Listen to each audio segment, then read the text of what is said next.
पास 2-3 बच्चे जो है उनका कॉक्लियर इम्प्लांट जो किया जाता है वो सर्जरी हो चुकी है। ये कम्प्लीटली फ्री सर्जरी हो चुकी है। कम से कम 100 सर्जरीज करने की इम्प्लांट्स की उपलब्धि हमारे पास मौजूद है। पारस हॉस्पिटल ने एक MOU साइन किया है द हंस फाउंडेशन के साथ और MOU साइन किया है एडिप स्कीम के साथ जो सेंट्रल गवर्नमेंट का स्कीम। ये दोनों ऑर्गेनाइजेशन के साथ हम लोग ऐसे operation free of cost run कर रहे हैं। नमस्कार, आप लाइव सिटीज देख रहे हैं और मैं हूं आपके साथ रिया। आज पारस HMRI पटना में कोक्लियर इम्प्लांट को लेकर एक प्रेस कॉन्फ्रेंस का आयोजन किया गया।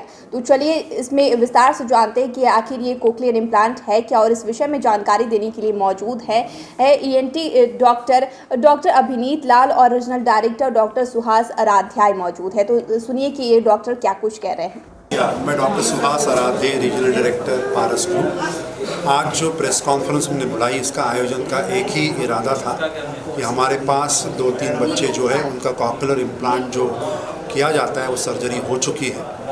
ये कम्प्लीटली फ्री सर्जरी हो चुकी है।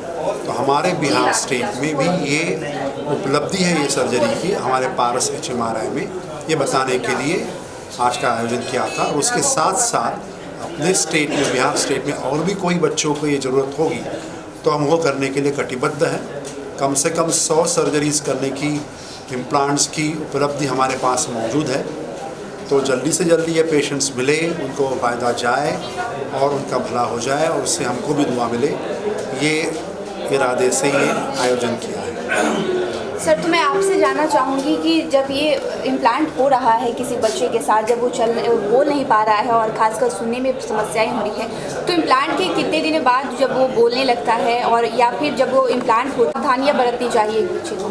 सबसे पहले ये इम्पॉर्टेंट बात है कि जो बच्चे गूंगे और बहरे जिसको हम लोग बोलते हैं, ये बहरे ज़रूर होते हैं, बट इनको अगर हम लोग इम्प्लांट दे दें तो ये सुनने लगेंगे और सुनने लगेंगे तो सब सीखने लगेंगे और फिर बोलने लगेंगे। ठीक है, तो जैसे छोटा बच्चा जब पैदा होता है तो वो तुरंत नहीं बोलता है, उसको समय लगता है, 13-14 महीना में वो बोलना शुरू करता है। तो उसी तरह जब वो इम्प्लांट लग जाता है तो उसके बाद वो धीरे धीरे बोलना सीखता है, जिसको हम लोग ऑपरेशन के बाद थेरेपी देते हैं, जिसको ऑडिटरी वर्बल थेरेपी बोलते हैं। तो इस तरह से हम लोग इसको इलाज करते हैं। जैसे कि जब बच्चा छोटा है तो एक घर वाले उसको कैसे समझ सकते हैं कि वो उसे सुनने में समस्याएं हो रही है? बहुत ऐसे जो स्टैंडर्ड टेस्ट है जिसको कहते हैं बेरा या OE test, and OE test तो एकदम न्यूबॉर्न हियरिंग स्क्रीनिंग की तरह यूज़ करा जाता है, जो ग्लोबली एक स्टैंडर्ड टेस्ट है। बट उससे भी सिंपल टेस्ट है कि अगर माँ झुनझुना बजा रही है और बच्चा उसकी तरफ देख नहीं रहा है तो माँ को सोचना चाहिए कि वेदर वो सुन रहा है कि नहीं सुन रहा है। अगर माँ या पापा को डाउट होता है तो ज़रूर उसका टेस्ट कराना चाहिए। ब्रेन पैदा होने के बाद से बहुत रैपिडली डेवलप होता है, तो अगर जितने कम उम्र में हम लोग इसका ऑपरेशन करते हैं, जितने कम उम्र में हम लोग इसका इम्प्लांट कर रहे हैं, उतना कम उसको ऑपरेशन के बाद थेरेपी का ज़रूरत होता है, और जितना ज़्यादा उम्र में ऑपरेशन होता है तो उतना लंबा समय तक उसको थेरेपी लेना ज़रूरी होता है। तो नॉर्मली 1 से 2 साल से 3 साल थेरेपी लगता है बच्चों को। तो इस इम्प्लांट के लिए बच्चे का उम्र क्या होना चाहिए, क्या डेडलाइन? बच्चे का उम्र 4 साल से कम होना चाहिए और मैक्सिमम डेडलाइन 5 इयर्स होता है। 5 इयर्स के ऊपर ब्रेन पूरी तरह से डेवलप हो जाता है, एंड उसके बाद में अगर हम इम्प्लांट करेंगे भी तो साउंड आएगा बट स्पीच उसका डेवलप नहीं होएगा। तो पूरी तरीके से ये 4 से 5 साल के बीच में ये थेरेपी आइडियल एज है। आइडियल एज 4 साल से कम है और मैक्सिमम 5 साल है, और 4 साल से जितना छोटा होगा उतना बेटर होता है। जो हम लोग अराउंड ऑलमोस्ट 12 महीनों में भी ऑपरेशन करते हैं, ये 1.5 साल में ऑपरेशन करते हैं, 2 साल में ऑपरेशन करते हैं। तो 4 साल से कम उम्र बेस्ट होता है। आमतौर पर ये ऑपरेशन में ज़्यादा समस्याएं होती नहीं है, सेफ ऑपरेशन है, 2-2.5 घंटे का होता है जैसे डॉक्टर अभिनीत लाल ने कहा है। तो ये सबसे सिंपल स्ट्रेट फॉरवर्ड ऑपरेशन है, तो उसमें दिक्कतें ज़्यादा आती नहीं है। जैसा कहा गया है कि पोस्ट ऑपरेशन के बाद में थेरेपी ज़रूरी है, तो उसका पूरा फ़ायदा बच्चे को मिले। तो ऑपरेशन के बाद किसी तरह का ध्यान रखने की ज़रूरत है ताकि अगर इसका साइड इफ़ेक्ट ना हो बच्चे को?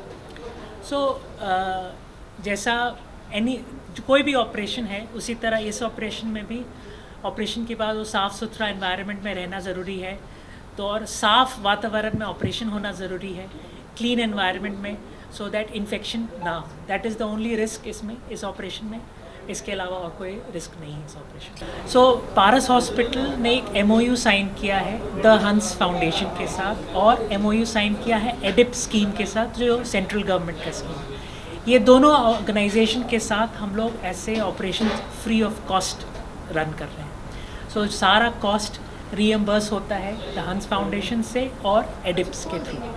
तो इसमें किसी तरह की एक सीमा है जो मतलब जैसे 100 है, 50 है या फिर 200 है, ऐसे लोगों का टारगेट? हाँ, सो हम लोग एज मैनी बच्चों का हेल्प कर सकते हैं एज पॉसिबल। हम लोग को बस ऐसा लिमिटेशन नहीं है बिकॉज क्योंकि हम लोग बिहार में एकमात्र हॉस्पिटल है जो हम लोग ऐसा प्राइवेट ऑर्गेनाइजेशन में हम लोग ऑपरेशन कर रहे हैं एडिप के साथ, जो सेंट्रल गवर्नमेंट स्कीम है, और द हंस फाउंडेशन के साथ हम लोग एकमात्र हॉस्पिटल हैं बिहार और झारखंड। तो अगर किसी को कराना है तो उसके लिए मैं चाहती हूँ कि आप जागरूकता के लिए कुछ बताएं कि वो कैसे आ सकता है यहाँ पे, क्या क्या process? So first of all, अगर आपके बच्चों को लगे कि आपका बच्चा सुन नहीं रहा है और वो बोलना नहीं सीखा है, उसकी उम्र ज़्यादा हो रही है, तो उसको जल्द से जल्द उसको दिखाएं।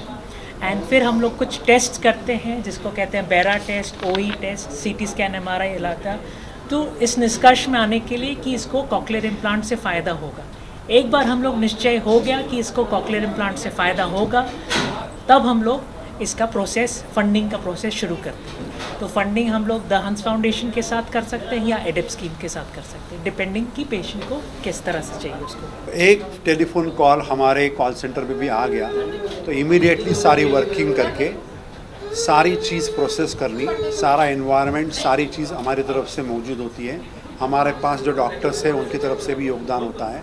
पूरी हमारी रूम, सारी यंत्रणा ये ऑपरेशन सक्सेसफुल करने के लिए प्रति रहती है और सारे proper types, zero trouble parents को हो, माता पिता को हो, इसके ऊपर पूरा योगदान और ध्यान दिया जाता है। तो पूरी यंत्रणा जहाँ कहाँ कमी पड़े पारस खड़ा रहेगा। ऐसे है, कभी कभी अप्रूवल नहीं आया तो हम खड़े रह जाएंगे। हमारी तरफ से एक सोशल रिस्पॉन्सिबिलिटी है और हम उसके लिए कटिबद्ध हैं। तो आपने इन डॉक्टरों को सुना जिन्होंने कोक्लियर इम्प्लांट के बारे में हमारे साथ जानकारी साझा की है। तो फिलहाल के लिए इतना ही। चैनल को सब्सक्राइब करें, फेसबुक पेज को लाइक करें। वीडियो देखने के लिए आपका शुक्रिया।